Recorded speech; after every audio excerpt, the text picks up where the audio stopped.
Estuvimos hablando en estas dos reuniones que tuvimos anteriores sobre las dos fuentes, que son las dos naturalezas que operan, ¿verdad? La vieja naturaleza, la nueva naturaleza en Cristo, y vimos la importancia de poder funcionar en esa dimensión de la fuente divina, en la naturaleza de Dios, en la bendición de Dios, para lo cual tenemos que comprender la identidad que Dios nos dio a través de la nueva vida que hemos recibido, pero identificarnos con ella, que es lo que hablamos anoche, no solo tener la identidad, sino la identificación, ¿sí? Les dije la diferencia entre identidad e identificación es que la identidad, por más que uno pretenda negarla, fue otorgada y se terminó, ¿sí? O sea, nuestra identidad de nuestra nación, de nuestra familia o de lo que Dios nos ha dado genéticamente en Cristo, lo tengo, lo quiera o no, lo reconozca o no, es lo que soy, es lo que somos. Pero la identificación tiene que ver con la enseñanza. Es decir, yo aprendo a identificarme con determinada cosa. Por eso les hablé del pueblo, ¿no? El pueblo se identificaba, en lugar de identificarse como el pueblo de Dios, se identificaba como esclavos. Dios les hablaba de que eran un pueblo de gente libre, de que Dios quería que sean reyes, sacerdotes y que gobernaran la tierra, pero ellos estaban en su mente identificándose más con la esclavitud que con la libertad de gobierno. Entonces, así también tuvo que tratar con Moisés. Le di el ejemplo de Moisés, ¿verdad? Que se identificó como un hombre libre, tenía la identidad de los hebreos, pero se identificaba con los egipcios. Luego él tiene que huir y se empezó a identificar como pastor, no como egipcio, no como hombre que vivía en un palacio bajo la autoridad de Faraón, pero sí se identificó como pastor y cuidador de ovejas, pero su identificación tampoco era correcta. Cuando Dios lo llama y lo envía como libertador, él no se veía como libertador. Él se sentía libre porque cuidaba ovejas ahí, a él nunca lo sometió Faraón, pero él no se consideraba ser un libertador. Entonces Dios tiene que liberarnos para ser libertadores. Y la forma de hacerlo es identificarnos con aquello que Dios dice que nosotros somos. Es creerle a Dios que tenemos, que somos y que tenemos lo que Dios dice que somos y lo que Dios dice que tenemos. Si ustedes me acompañan a Efesios capítulo 1, por favor, quiero compartir primeramente un pasaje aquí, porque Pablo en la carta a los Efesios nos posiciona como en esa naturaleza, en esa fuente de la nueva vida que hemos recibido. Por eso la carta a los Efesios empieza diciendo que Dios nos ha sentado en lugares celestiales en Cristo. Pero en el verso 15 de este mismo capítulo 1 dice: por esta causa, también yo, habiendo oído de vuestra fe en el Señor Jesús y de vuestro amor para con todos los santos, no ceso de dar gracias por vosotros, haciendo memoria de vosotros en mis oraciones, para que el Dios de nuestro Señor Jesucristo, el Padre de gloria, os dé espíritu de sabiduría y de revelación en el conocimiento de Él. Esto es lo primero que plantea. Fíjense ustedes que Pablo dice que ora por ellos y también los invita a sumarse a esa oración y a ese deseo que en primer lugar es recibir sabiduría y conocimiento de Dios. Dice el verso 18, alumbrando los ojos de vuestro entendimiento, para que sepáis cuál es la esperanza a la que Él los ha llamado, cuál es la riqueza de la gloria de la herencia en los santos, y cuál la supereminente grandeza de su poder, para con nosotros los que creemos según la operación del poder de su fuerza, la cual operó en Cristo, resucitándole de los muertos y sentándole a su diestra en lugares celestiales, sobre todo principado y autoridad y poder y señorío, y sobre todo nombre que se nombra, no solo en este siglo, sino también en el venidero, y sometió todas las cosas bajo sus pies, y lo dio por cabeza sobre todas las cosas a la iglesia, la cual es su cuerpo, la plenitud de aquel que todo lo llena en todo. Acá encontramos cuatro cosas. La primera abarca todo y es la más importante. Pablo dice que lo primero que debemos orar, y por lo cual él ora como apóstol y que debe tener la iglesia, es sabiduría y entendimiento, conocimiento de Cristo. Primeramente, conocer a Dios. Y luego dice que hay tres cosas que son fundamentales: la esperanza para la que fuimos llamados, la herencia que Dios nos ha otorgado y el poder que operaba en Cristo y que hoy opera en nosotros que somos la iglesia. Entonces, estas tres cosas Pablo dice Pídanle a Dios que se las revele, que estas cosas son fundamentales si es que pretendemos que la iglesia entre a estos últimos tiempos que se están viniendo de manera efectiva. Si vamos a ser efectivos, no solo para alcanzar nuestros logros o nuestros proyectos personales, sino que queremos ser parte del propósito eterno del Señor, necesitamos comprender estas cosas. Primero, cada día buscar conocer más al Señor, y de eso lo hablamos en la intimidad. Cuando yo les hablo de la intimidad, del secreto, del ayuno, del tiempo de calidad, estoy hablando de conocer más a Dios, ¿verdad? Conocerlo a Él es conocer su voluntad, es conocer su propósito, es conocer su esencia. Pero eso nos tiene que revelar tres cosas. Y acá es donde Pablo entra en estas tres cosas como la esperanza a la que fuimos llamados, la herencia que tenemos y el poder que tenemos. Yo lo definiría de esta manera: propósito, herencia y poder.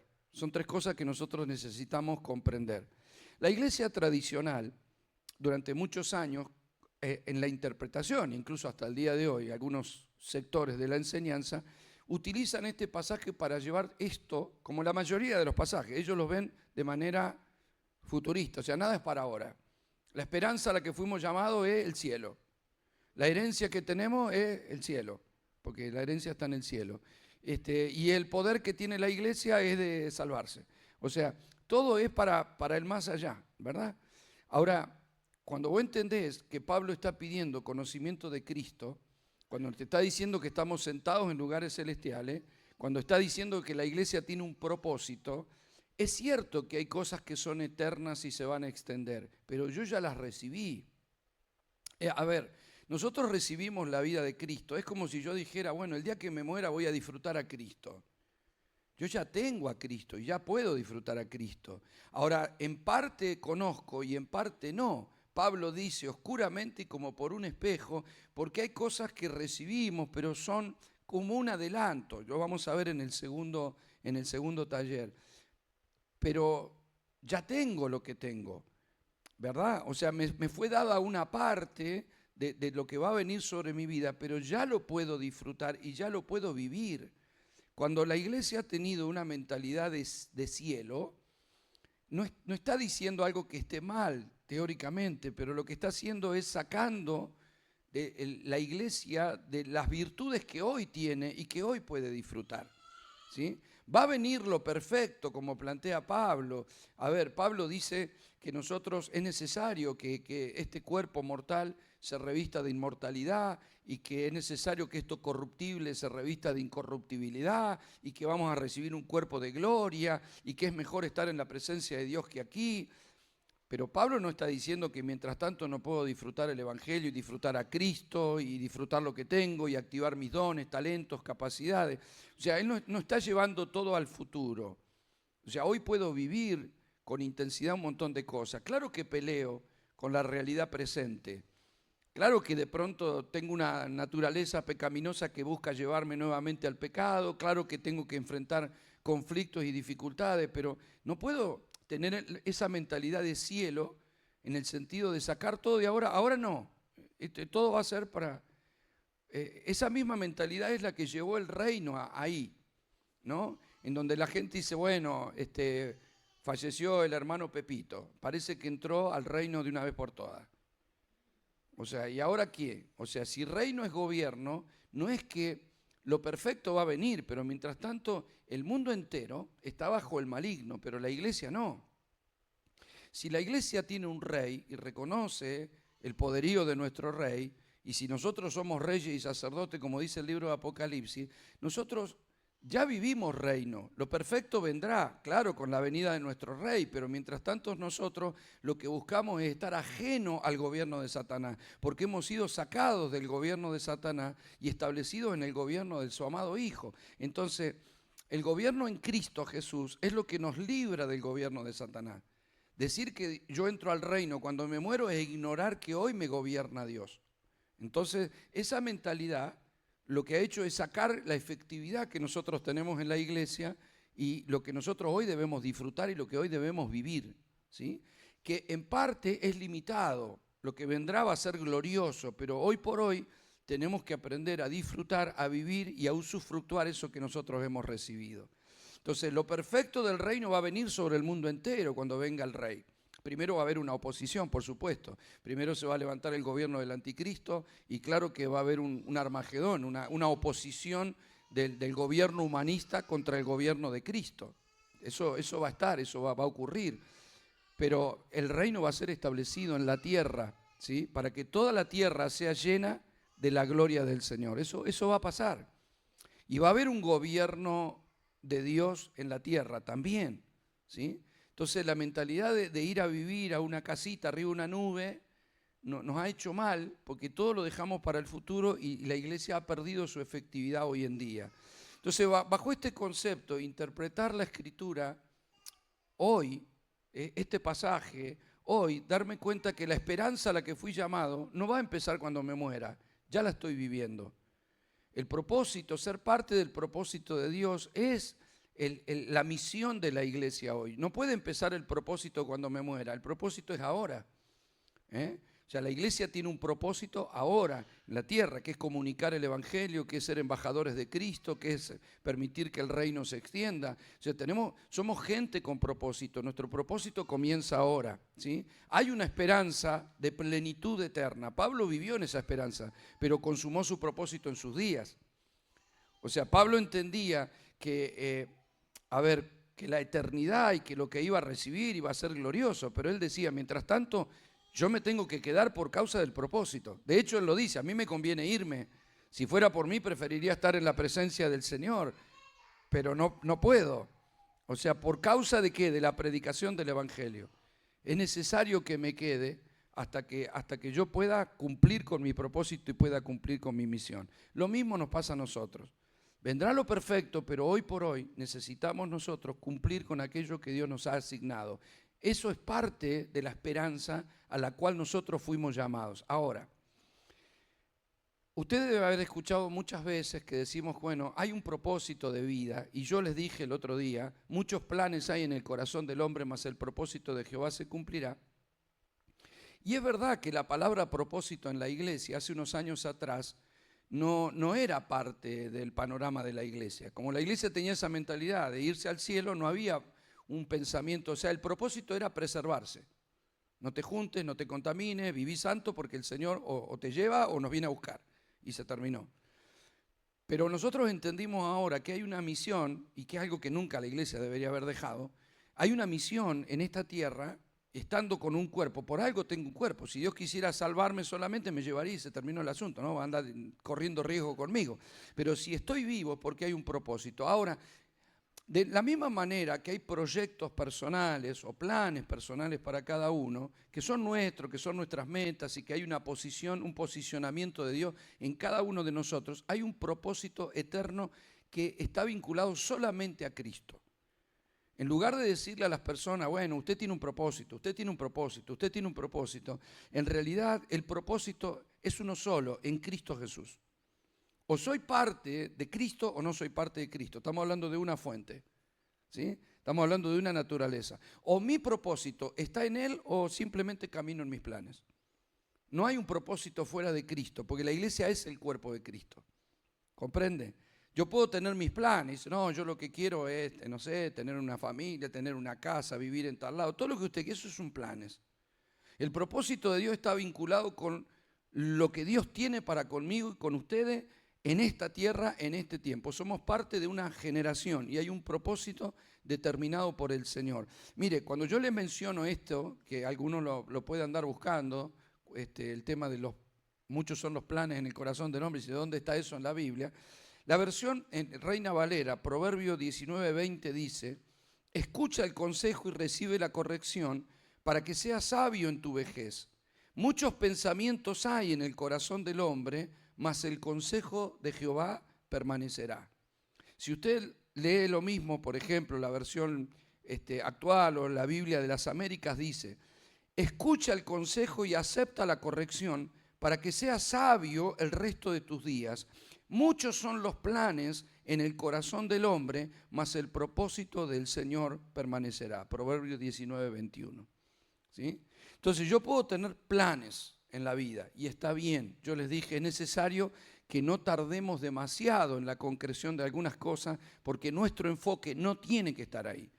Nuestro enfoque, o sea, vos podés tener todos los planes que vos quieras de manera personal, Dios no tiene problema con que los tenga, pero lo más trascendente es comprender su propósito, ¿sí? Su propósito y meternos en su propósito.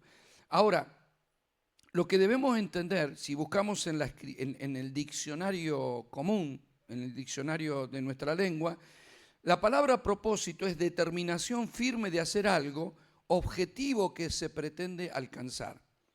Ahora, como no hablamos de nuestro propósito, sino del propósito de Dios, hablaríamos de aquello que Dios quiere alcanzar. No se trata de lo que yo quiero hacer, sino de lo que Dios quiere hacer. Si yo voy a ser parte o no voy a ser parte de lo que Dios quiere hacer, lo cual a mí me parece un privilegio extraordinario. O sea, vivir en la tierra y que Dios me invite a mí y que nos invite a nosotros a ser parte de algo que Él quiere hacer es glorioso, ¿no? Como Él diga, yo quiero hacer tal cosa, ¿vas a contribuir a eso? ¿Querés ser parte de esto o no? Cuando usted va a la Escritura, los hombres bíblicos fueron gente que tocó la eternidad de Dios cuando caminó en su propósito. Hay gente que no. Hay muchas generaciones y muchas personas que no están en la Biblia porque nunca tocaron el propósito de Dios. Ni lo conocieron, ni tocaron la presencia del Señor, ni Dios los tocó a ellos. Pero cuando usted ve un Abraham o un Noé que edificó un arca, o un Abraham que es llamado a salir de su tierra, o un Isaac, o un Jacob, un José, un Moisés, cuando vos ves gente que fue parte de algo que Dios quería hacer. Abraham no es que Abraham tal vez quería ser un hombre feliz, no sé, andaría con sus cosas, pero un día se le aparece Dios y le habla de un propósito mayor, que es crear una nación a través de él y hacer algo con su vida. Y él fue detrás de eso. Pero eso es algo que quería hacer Dios, no Abraham. Después Abraham sí quería un hijo y dijo, ¿cómo vamos a hacer esto si no me das un hijo? Pero es un deseo de Dios, no de Abraham. Dios te invita a ser parte de lo que Él quiere, no al revés. No es que yo llego y lo meto a Dios en mis planes. No, Él me mete en su propósito. Son dos cosas distintas. Él nos está convocando para ser parte de lo que Él quiere hacer. Desde nuestra mentalidad, nosotros llegamos a la iglesia y queremos que Dios se meta en mis planes. Vamos a suponer, tengo un trabajo, no me va muy bien, tengo problemas en mi economía, en mi matrimonio, en mi familia, quiero restauración, tengo un problema de salud, me invitan a la iglesia. Vengo, me empiezo a congregar, realmente conozco a Dios. Pero claro, yo quiero que Dios me dé un trabajo mejor, quiero que gane un poco más, quiero que se me vayan los problemas de salud que tengo, quiero una restauración en mi matrimonio y quiero que me vaya bien. Para eso vengo, me congrego, oro, pido, busco, hago el discipulado, porque eso es lo que yo estoy queriendo. Y le pido a Dios que Él intervenga. Está bien, no tiene problema Dios con eso. Así como Dios le dio cosas a Abraham, a Isaac, a Jacob y a José. Pero lo más importante es qué es lo que Dios quiere. Porque Él me trae para meterme en su propósito. Y yo vengo para meterlo en mis planes. ¿Comprende la diferencia? Yo pongo a Dios, la diferencia es, o yo me pongo al servicio de su propósito, o yo pongo a Dios al servicio de mis planes.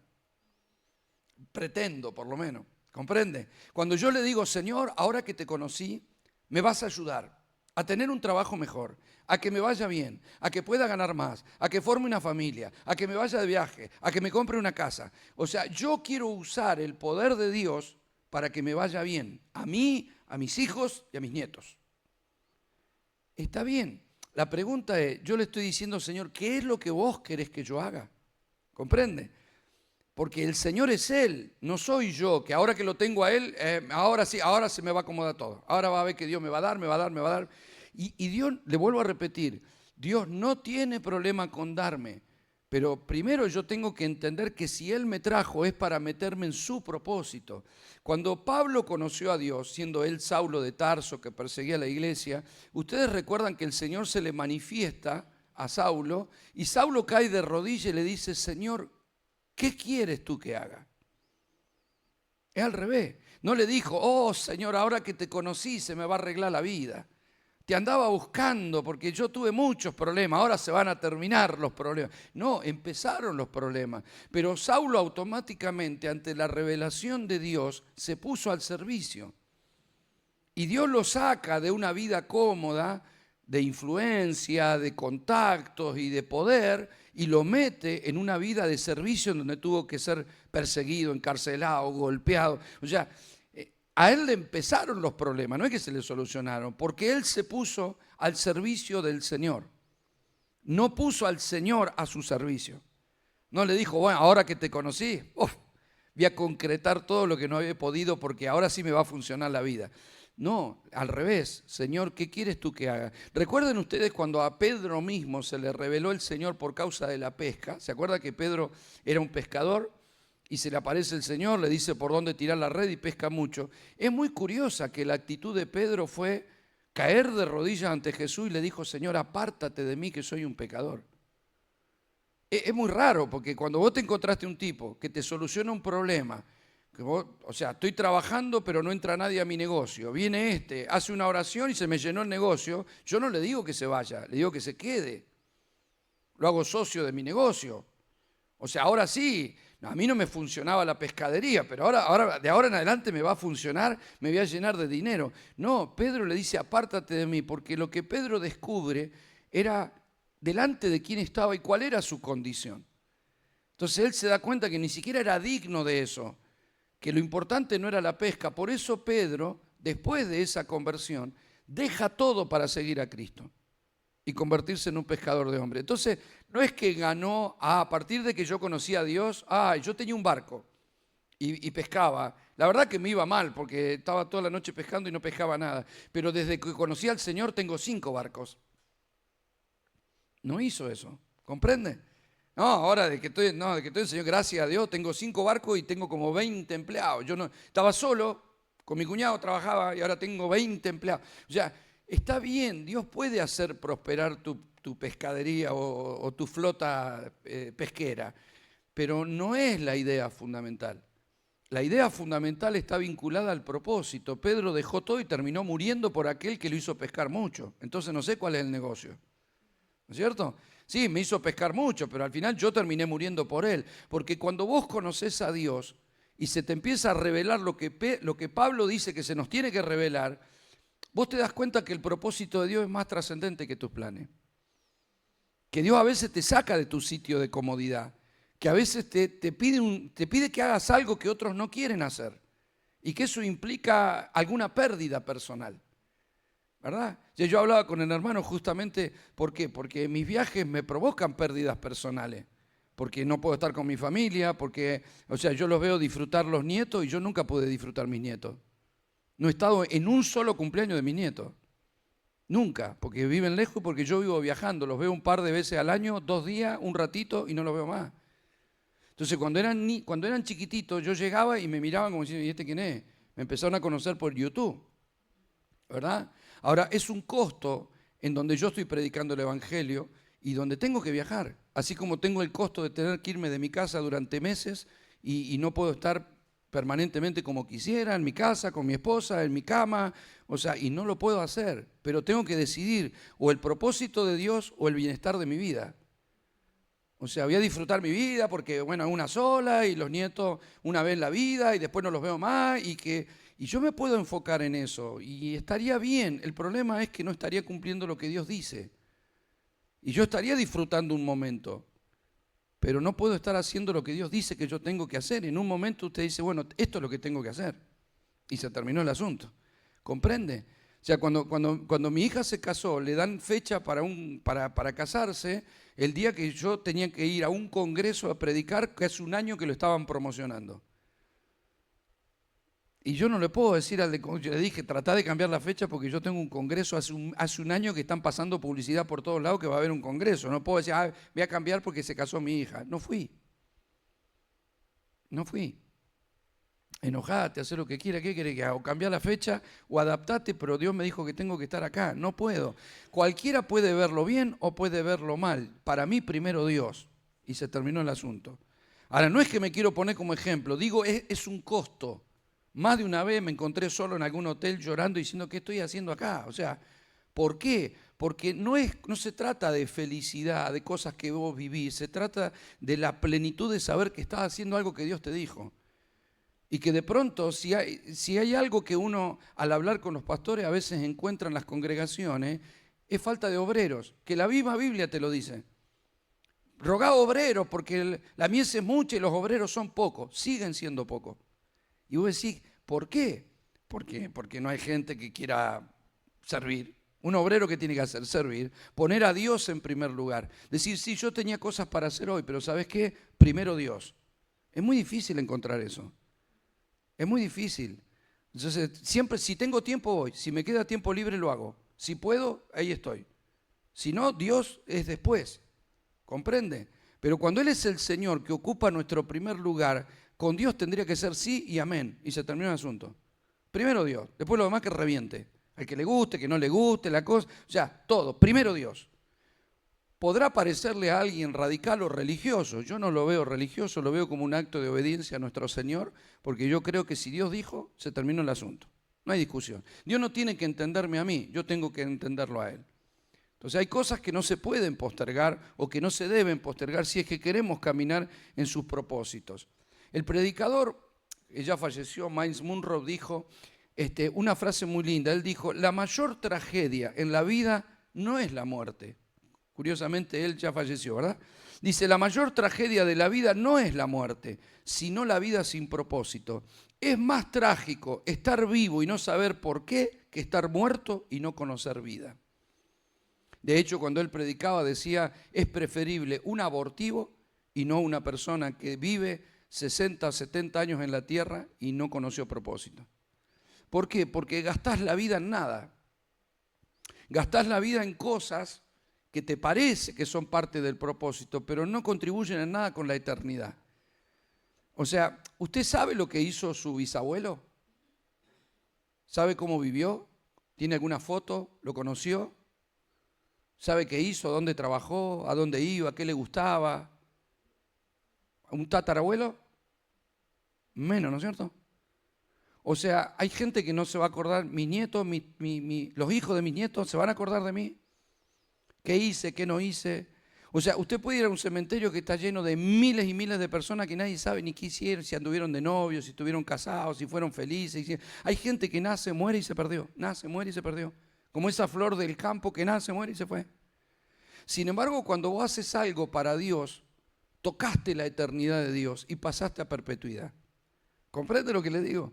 O sea, todo lo que hagas para Dios es eterno, porque tiene su esencia. Yo puedo edificar un edificio de 30 pisos y ponerle el edificio Osvaldo Rebolleda. Después de unos años ese edificio se va a deteriorar y con el tiempo va a llegar algún gobernante que dice vamos a demolerlo porque y va a caer. De la misma manera que hasta se están deteriorando las grandes pirámides de Egipto, ¿verdad? No saben cómo hacer porque la arena misma la va corroyendo las piedras y está volviendo al polvo otra vez, porque todo vuelve al polvo. Entonces, por más que yo haga un monumento para perpetuarme, igual, o sea, los que construyeron las pirámides y un día se pararon delante de eso creyendo que los representaban, al poco tiempo estaban en la tumba. Es más, son tumbas. ¿Comprende lo que le digo? Entonces, todo lo que hagamos para ser felices, para estar bien, para pasar buenos momentos, para aprovechar la vida, está bárbaro. A Dios le agrada, pero nunca desatendamos lo más importante, que es lo eterno. Todos nosotros vamos a dar testimonio delante del Señor y vamos a pasar por el tribunal de Cristo, donde vamos a dar cuenta de lo que hicimos estando en este cuerpo, sea bueno o sea malo. Lo dice Pablo, de la misma manera que se lo expresé. Ahora, ¿Dios qué es lo que va a medir? Lo que hicimos para Él, lo que cuenta con el propósito. No va, ¿fuiste feliz, Osvaldito? Bueno, a veces sí, a veces no. Lo que cuenta es si hice la voluntad de Dios, si hice algo que Dios quería, si hablé con alguien que Dios quería, si estuve donde tenía que estar, si toqué a quien tenía que tocar.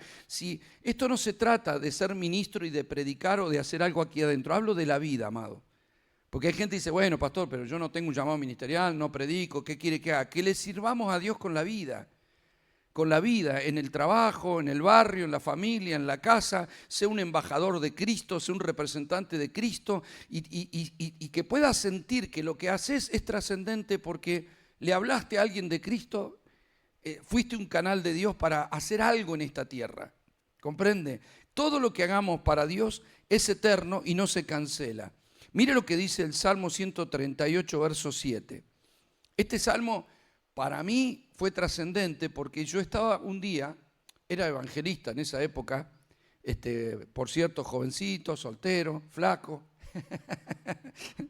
y estaba preparando un mensaje para ese congreso que se titulaba algo con el propósito, ¿no? Juventud con propósito, realmente no me acuerdo, pero era algo así. Entonces estaba preparando un mensaje sobre el propósito, que es lo que le estoy hablando hoy, pero en ese momento el Señor me habla y me dice, demostrame por la palabra que el ser humano tiene un propósito. Y a mí me impactó, porque en esos días es cuando la palabra propósito se estaba recuperando, hace muchos años, pero antes no se hablaba, antes se había empezado a hablar. Entonces, digo, ¿cómo no vamos a tener propósito? Si estoy preparando esto, el Congreso habla de cómo no vamos a tener propósito. Entonces voy a la Escritura, justamente a este salmo, que es lo primero que se me vino a la cabeza, y dice, si anduviere yo en medio de la angustia, tú me vivificarás, contra la ira de mis enemigos extenderás tu mano y me salvará tu diestra. Y el verso 8 dice, Jehová cumplirá su propósito en mí. Tu misericordia, oh Jehová, es para siempre, no desampares la obra de tus manos. Yo dije, acá está. ¿Ves que sí? Y el Señor me dijo, lee bien. Entonces leí nuevamente, Jehová cumplirá su propósito en mí. ¿Ves que sí, que tenemos propósito? Lee bien. Jehová cumplirá su propósito en mí. Y ahí entendí por primera vez que no era mi propósito, era su propósito. ¿Entiende, verdad?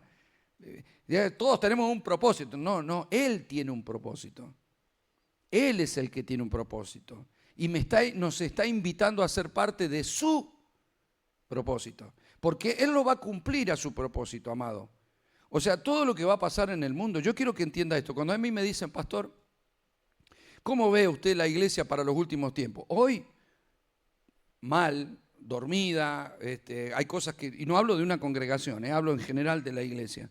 Hay cosas que la iglesia tiene que despertar a conciencia, hay cosas que hay que activarse, no estamos como deberíamos estar, tiene que haber una redención de los tiempos, pero ¿sabe por qué tengo fe? Porque Jehová cumplirá su propósito. Y si en los últimos tiempos va a entrar una iglesia gloriosa, va a entrar una iglesia gloriosa. ¿Cómo lo va a lograr? No sé, pero Dios nunca perdió el gobierno sobre la iglesia. No es que hay un riesgo de que, si no lo hago yo, Dios no lo va a hacer. Lo va a hacer, no lo hará conmigo, pero lo va a hacer. Todo lo que Él dijo lo va a hacer. ¿Comprende lo que le quiero decir, verdad?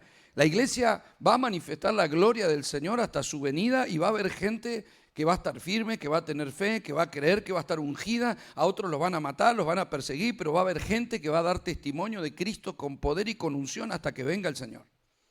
El tema, si voy a ser yo o vamos a ser nosotros, no lo sé, ¿verdad? O sea, Dios no cancela planes, Dios espera generaciones.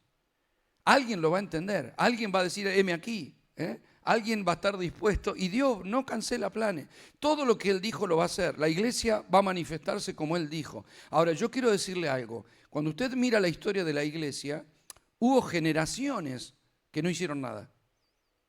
Generaciones que nacieron y murieron sin haber tocado nada. De hecho, cuando usted va a la Biblia, que termina el libro, el Antiguo Pacto, o el Antiguo Testamento, mejor dicho, está el libro de Malaquías, ¿no es cierto? Y en la mayoría de las Biblias hay una página en blanco hasta que te conectan con el libro de Mateo. En realidad, históricamente ahí pasaron 400 años de historia en donde no hubo ni palabra, ni milagro, ni profeta, ni Dios habló nada a su pueblo en ningún momento durante 400 años. O sea que hay gente que dentro de esos 400 años nació y murió y pasó desapercibido. Dios no hizo nada. La iglesia, pues nosotros hablamos del pueblo hebreo. Yo les mencioné ayer a los hebreos, ¿no? 40 años en el desierto, hermano, y no entraron a la tierra. Nosotros llevamos 2000. Mi respeto a los hebreos, ¿no? Que con 40 años, una generación murió y la otra entró. Nosotros como iglesia llevamos 2000 años. ¿Ve? Y el Señor dijo, en breve vengo. 2000 años parecen más que 40 años. Sin embargo, a los hebreos les llevó una generación reaccionar. Una se perdió y los hijos dijeron, no queremos ser como nuestros padres, y se levantaron. Me he circuncido, pero entro a la tierra. En una generación reaccionaron. Nosotros como iglesia nos tardamos demasiado. Nosotros tenemos, en el año 300 empezó la estructura del catolicismo y recién recién 12 siglos después reaccionó la Reforma. Y de ahí sale la iglesia protestante, en el año 1500. Del 1500 que empezó la Reforma, estamos en el 2000. y todavía decís, pero y estamos ahí reformando algunas cosas y viendo algunas cosas. O sea, tardamos demasiados. Pero bueno, el Señor no ha perdido el control de la iglesia. Yo soy ministro de esta generación y tengo esperanza. Predico con fe, si no, no predicaría. Y creo que Dios siempre va a encontrar en todo tiempo gente que lo está entendiendo. Siempre en medio de... A ver, en la época de la Reforma, cuando la mayor oscuridad se ceñía sobre la estructura religiosa de la iglesia, surge un Lutero. Son dispuestos que lee las escrituras y diga, señores, yo acá estoy. Surgen reformadores, porque Lutero no fue el único, pero empiezan a entender que Dios quería otra cosa. Y cuando hay alguien en la tierra con un corazón dispuesto que le quiere entender a Dios, eso es lo que dice, primero pidan sabiduría para entender esto.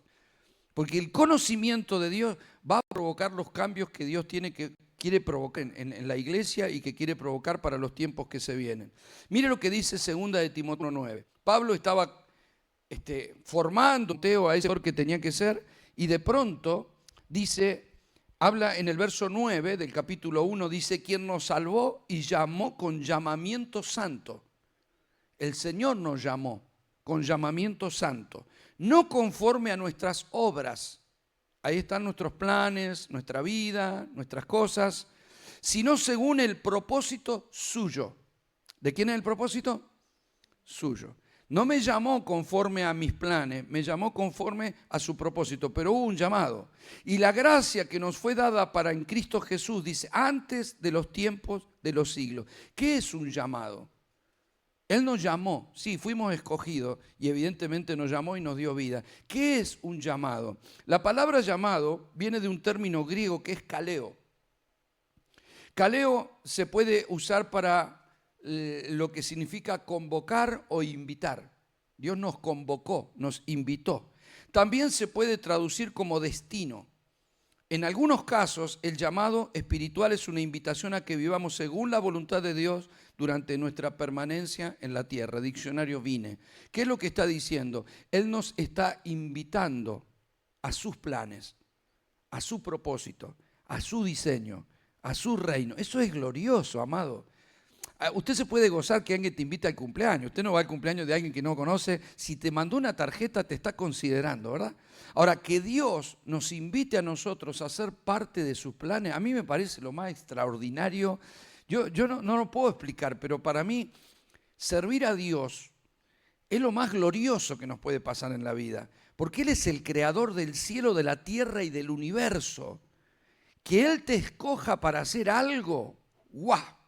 No, comprende lo que le quiero decir, ¿verdad? O sea, algo que Dios me diga que tengo que hacer para Él, Dios que se digne a llamarme a mí, porque nosotros tenemos que ocupar nuestra verdadera posición.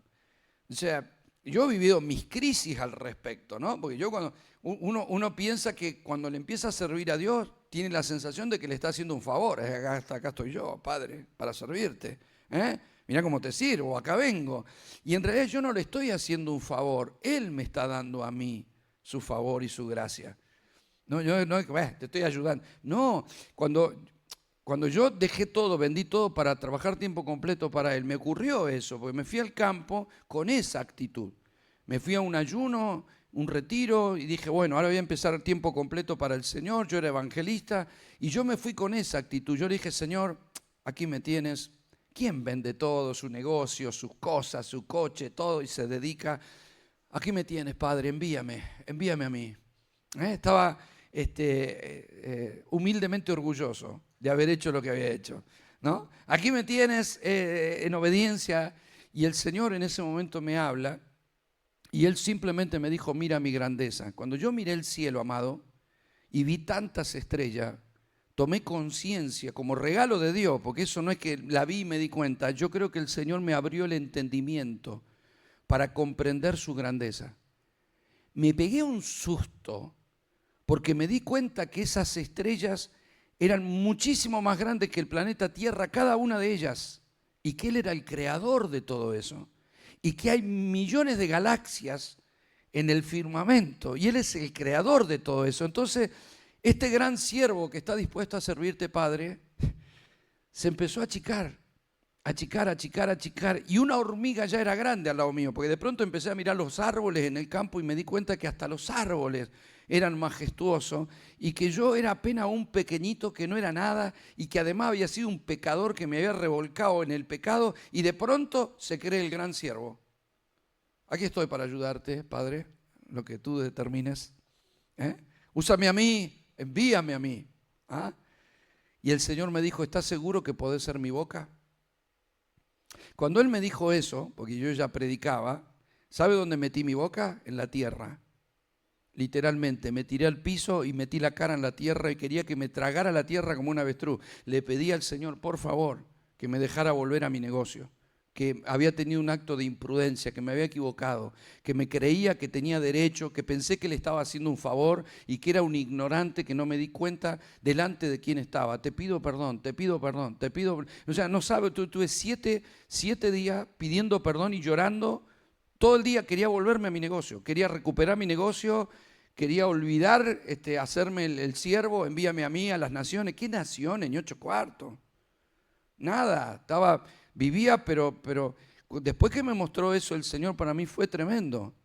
Al 8.º día el Señor vuelve a aparecerse en esa habitación que yo estaba, que de hecho tuve que salir corriendo, pero en un momento Él me dijo, yo estaba tirado en el piso, me dijo, ponete en pie y no te olvides que por mi gracia vas a predicar mi palabra. Me di cuenta que era una extensión de su gracia, que era un privilegio poder agarrar un micrófono y predicar su palabra. No le estoy haciendo un favor a Dios. Dios me está dando la gracia de poder servirle. ¿Comprende? Usted puede trabajar, no sé, para la empresa más importante del planeta Tierra, pero trabajar para Dios, hacer algo para Dios. Que Dios te use para hablarle a alguien, que Dios te use para tocar a alguien, que Dios haga algo a través de tu vida. Dios, el creador del cielo, de la tierra y del universo, no tenemos idea. No andaríamos, bueno, si tengo tiempo, no andaríamos eso si se nos revelara quién es el que nos llama. ¿Comprende? Si se nos corriera el velo y estuviéramos ante el Señor. Juan caminó con Jesús cuando estaba en los días de su carne. Lo sirvió durante 3 años. Ponía la cabeza sobre su pecho y se recostaba y comía al lado de Jesús. Pero cuando Juan lo vio al Cristo glorificado en el libro de Apocalipsis, cayó como muerto. Tuvo que ser fortalecido para que se ponga en pie, porque vio la gloria del Señor. Porque una cosa es comprender a la gloria de nuestro Padre eterno y otra cosa es tener la imagen de Jesús en la cruz.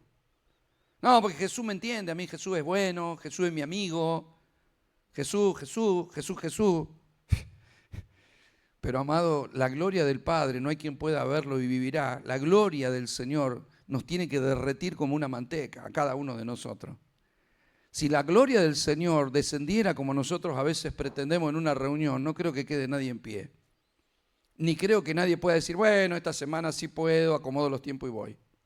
Tu abuela. Bueno, tu abuela también puede venir. ¿Me comprende, verdad? O sea, cuando tenemos un destello de la gloria del Señor, se terminan los argumentos. No queda absolutamente nada. O sea, pasamos a otra dimensión en donde nos damos cuenta lo que significa, lo que representa poder hacer algo y comprender que Él nos está llamando, que Él me llame a mí. Yo no sé usted, amado, pero yo sí que estaba metido en el medio de la tiniebla, que Dios me llame de ahí y me limpie y de pronto me ponga, que diga que va a hacer algo, ya es demasiado, ya es demasiado.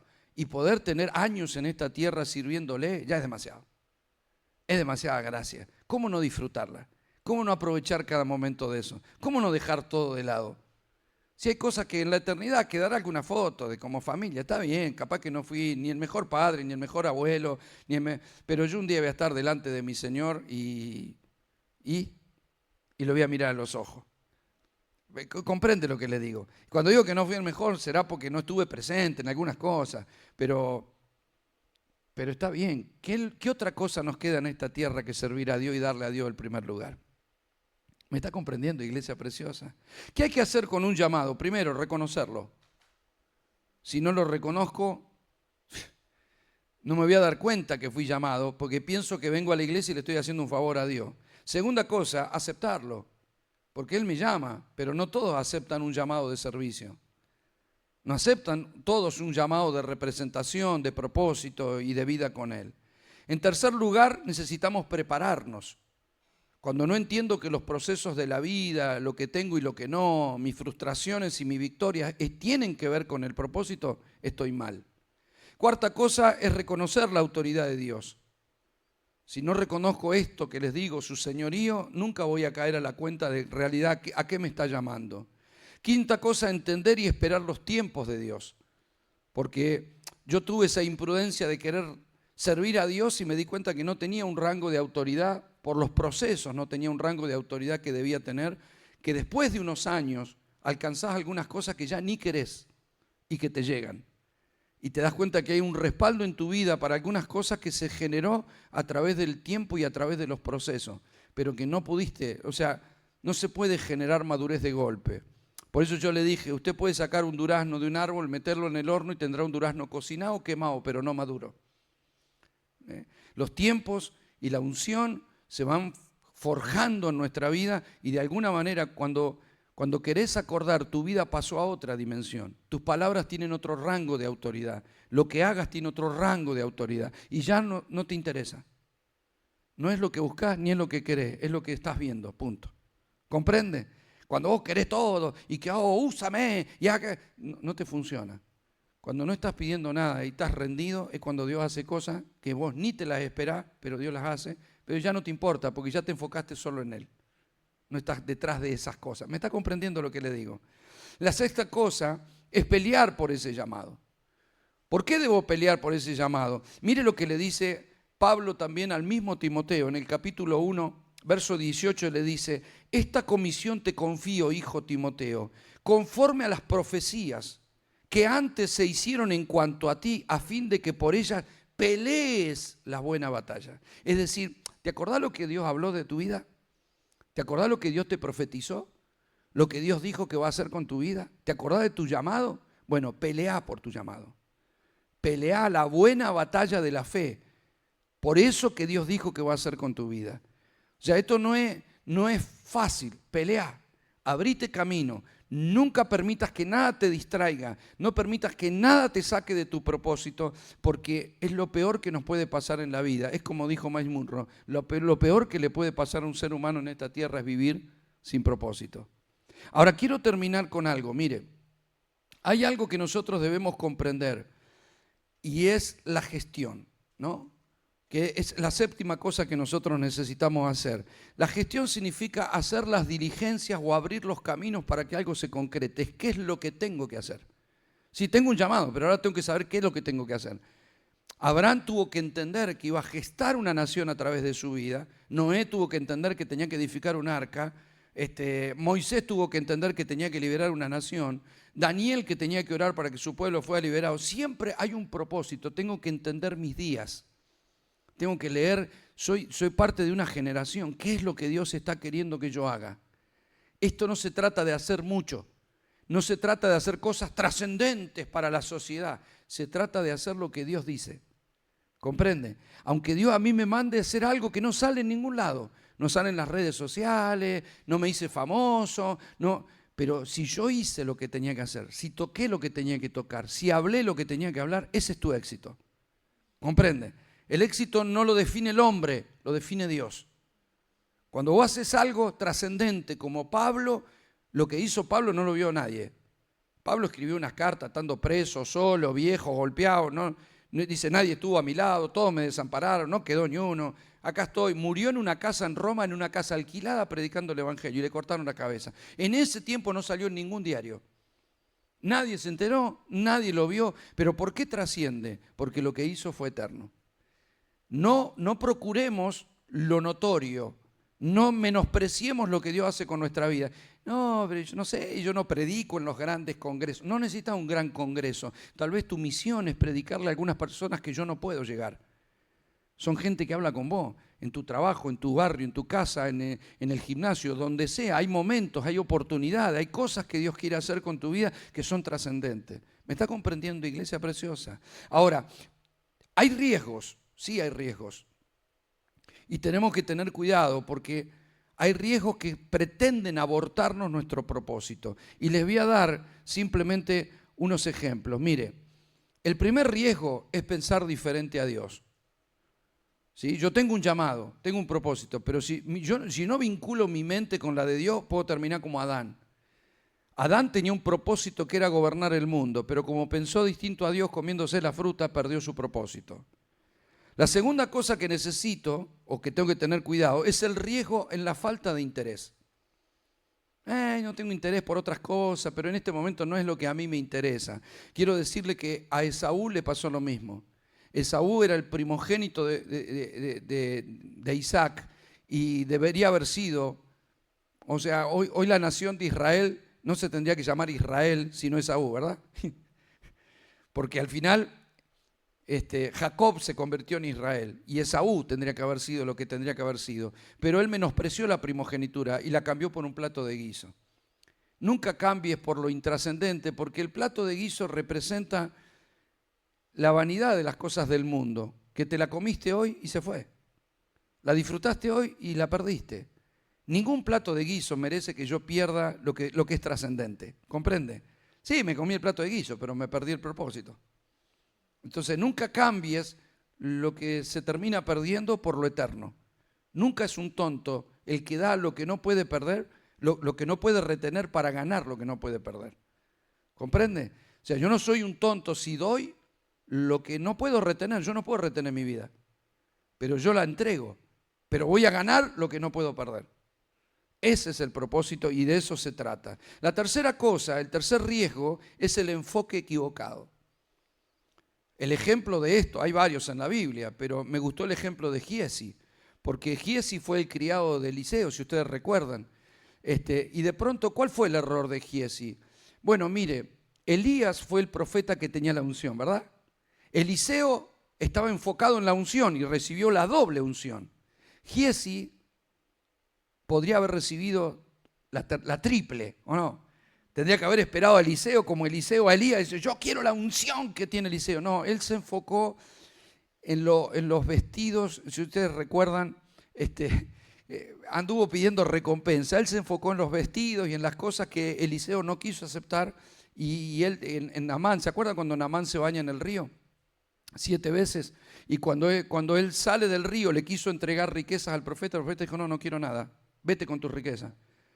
¿Y qué hizo Giezi? Lo corrió, lo siguió y le dijo, bueno, Eliseo no quiso, pero yo las quiero. ¿Sabe lo que pasó? Terminó leproso. Cuando es un hombre que tendría que haber sido, o sea, nosotros tendríamos que tener, la tripleta tendría que ser Elías, Eliseo y Giezi. Elías, la primera unción. Eliseo, la segunda. Giezi, lepra. Porque se equivocó en sus intereses. En lugar de enfocarse en la unción, se enfocó en las recompensas. Hay de aquellos que hoy en día estén detrás de las riquezas en lugar detrás de la unción de Dios. Porque lo más importante es la unción de Dios y no lo que te puedas ganar en algún lado. La cuarta cosa, el cuarto riesgo es la desobediencia a Dios. Tengo un llamado, pero si no obedezco, recuérdese lo que le pasó a Saúl, ¿no es cierto? El propósito era ser rey, pero como desobedeció terminó perdiendo todo. El quinto riesgo es no aceptar un consejo sabio. El mejor ejemplo que yo encontré fue Roboam, el hijo de Salomón. Cuando se hizo cargo del reino, en lugar de pedir a Dios sabiduría, o en lugar de haber escuchado a los sabios que trabajaron con su padre, escuchó a sus amigos y siguió el consejo equivocado. Nunca escuche el consejo de un estúpido, busque el consejo de Dios, porque el consejo dice que Él es nuestro Padre y nuestro consejero. El consejo de Dios siempre nos lleva a buen camino. La sexta cosa es el riesgo de un corazón en los tesoros equivocados. Usted lo tiene al joven rico, ¿no? Dios lo llamó a un propósito que es vende todo y sígueme. No puedo, porque me importan más las riquezas que seguirte. Y el octavo ejemplo o el octavo riesgo es no discernir con quién estamos caminando. Si nos diéramos cuenta, amados, quiénes somos entre nosotros y quién es Dios, no cometeríamos el error de Judas. Judas comió 3 años con Jesús. Le sirvió, lo escuchó, durmió cerquita de su cama, hizo todo lo que tendría que haber hecho, pero cometió un error. No pudo discernir quién era el que estaba con él. Si nos diéramos cuenta quiénes somos y nos respetáramos como tales, si nos diéramos cuenta quién es el Señor realmente, entonces no dejaríamos de caminar con temor en su propósito, traicionando aquello que Dios quiere con nuestra vida. No se olvide que Judas también tuvo ese problema en su corazón. Él pensó que con 30 monedas de plata iba a hacer grandes cosas. Me voy a dar la gran vida. Y lo único que hicieron con esas monedas fue comprar un cementerio. Amado, no sirven los objetivos equivocados. Lo que sirve es distinguir a Dios y caminar en su propósito. ¿Me está comprendiendo, iglesia preciosa? Póngase de pie, por favor. Vamos a orar al Señor. Quiero que cierre sus ojos ahí donde está por un momento. Solo quiero que oremos a Dios y que no perdamos esta enseñanza. Usted no va a recordar todo, ni aun cuando vuelva a su casa, pero su espíritu retiene aquello que tiene que fructificar y producir. Padre, en el nombre de Jesús, te damos gracias una vez más en esta mañana. Ayúdanos, Dios, a caminar en tu propósito. Ayúdanos, Señor, a ser efectivos, a poner nuestra mirada en ti, que eres el autor y el consumador de la fe. Que podamos descubrir el gran privilegio de poder servirte y honrar ese llamado, ese caleo, ese llamado que nos has hecho a ser parte de tu propósito. Padre, te damos gracias en el nombre precioso de Jesús. Amén. Amén.